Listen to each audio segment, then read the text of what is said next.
Thank you, Chairman, and thank you for being here, Mr. Attorney General. At the outset, I want to tell you how much I appreciate the job you're doing. I can't imagine a more difficult time to be Attorney General. And good timing on my part. Yes. Well, having spent 6 years in the department, in the U.S. Attorneys in L.A., I've always had a great appreciation for the hard work being done in the department, and I know it's been a rough decade for the department. And I think in addition to all the challenges as a policy matter that you face, you also had the challenge of turning around morale in a department that had, I think, suffered during the last administration, been overly politicized during the last administration. I think your immediate predecessor did a good job in trying to turn that around, and you're doing a great job in continuing the rebuilding of the department, and I appreciate that. The issue of how to deal with the detainees, I know, is one of the most difficult and vexing, and I appreciate the seriousness and thoughtfulness you brought to this task. I think in reviewing case by case every detainee, that is exactly what we should want of you, and that's exactly what you've been doing. If there were easy answers to these questions, they would have been decided a long time ago, but these are issues of first impression legally and things that we haven't challenged really in this, faced in this context ever.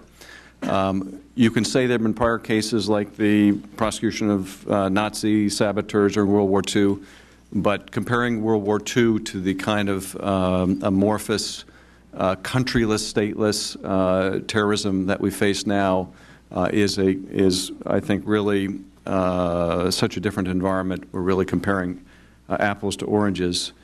And I appreciate your effort to tone down the volume, to take the politics out of it.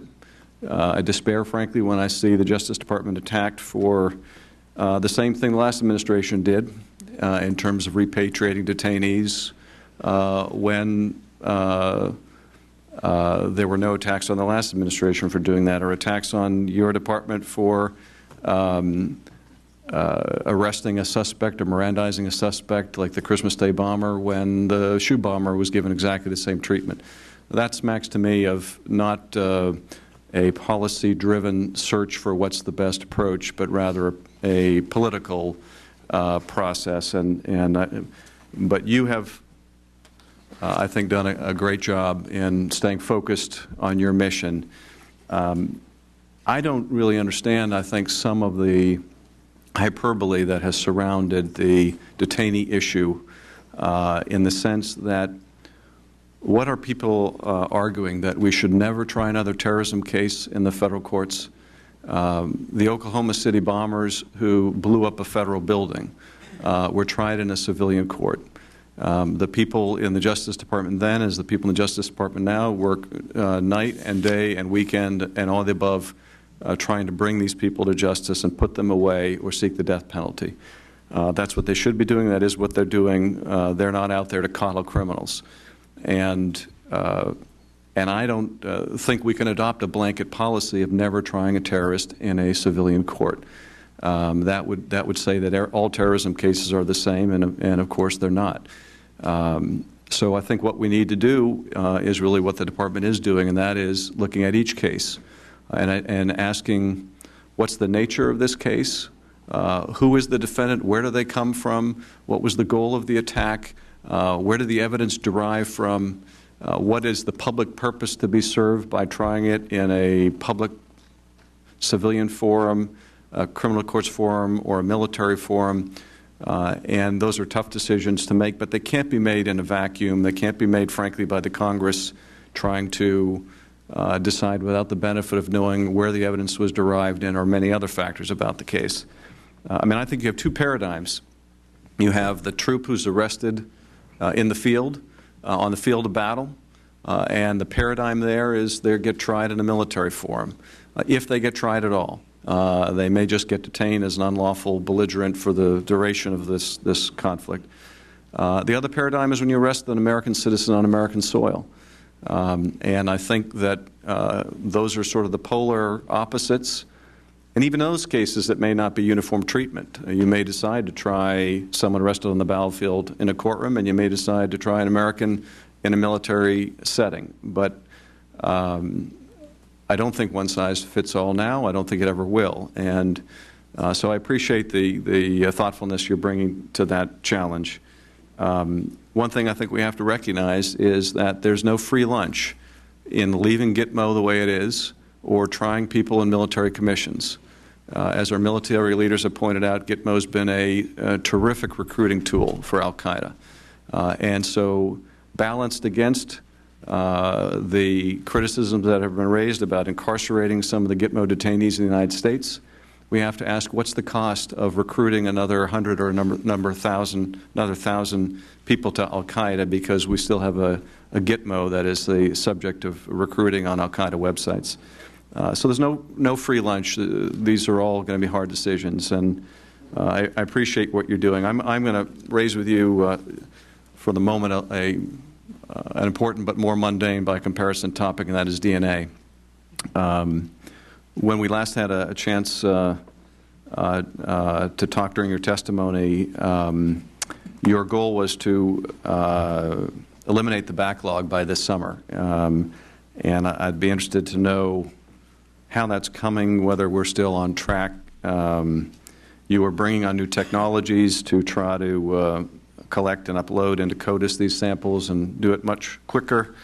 So I want to ask you where we were on that. I think last year 38 of the 39 positions were filled, and I'd be interested to know if those are still filled and whether further staff increases are necessary to get to that goal of a zero backlog. The other related question I wanted to ask is about the technical review of DNA evidence. There are hundreds of jurisdictions, obviously, around the country dealing with backlogs of DNA profiles.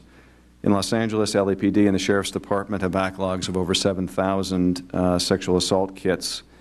Both county and city have outsourced those kits to private labs that have the staff and equipment to handle that huge number in that amount of time.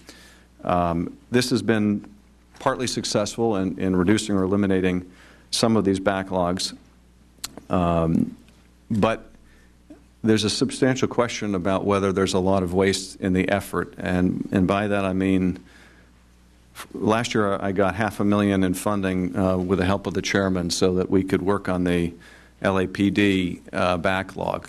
They used it to hire people to do overtime, lab technicians to do technical review. Now these forensic scientists weren't testing the evidence themselves. What they were doing was simply checking the work of other highly trained scientists at the private labs, a step that FBI requires before these samples can be uploaded into CODIS. So you have the samples that may be cleaned up in the backlog, but before they can be uploaded into CODIS, if the sample was tested by a private lab, it has to be retested in a government lab.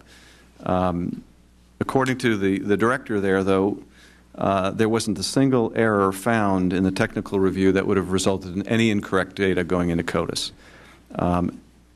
So the question that we've been looking into is this requirement of 100% review really desirable? Because it is responsible for a big chunk of delay and a big expense, and if it's not going to improve the quality of what goes into CODIS, then you've got to ask, why are we doing it? And even if there was a problem and a sample got incorrectly loaded into CODIS, or you could have a requirement that before, let's say there's a match made, before that's used in any way, if the sample was done by private lab, then there has to be the technical review. So if you could address those two subjects, where we are in the backlog and whether you're amenable to removing that requirement, the technical review, that would be great.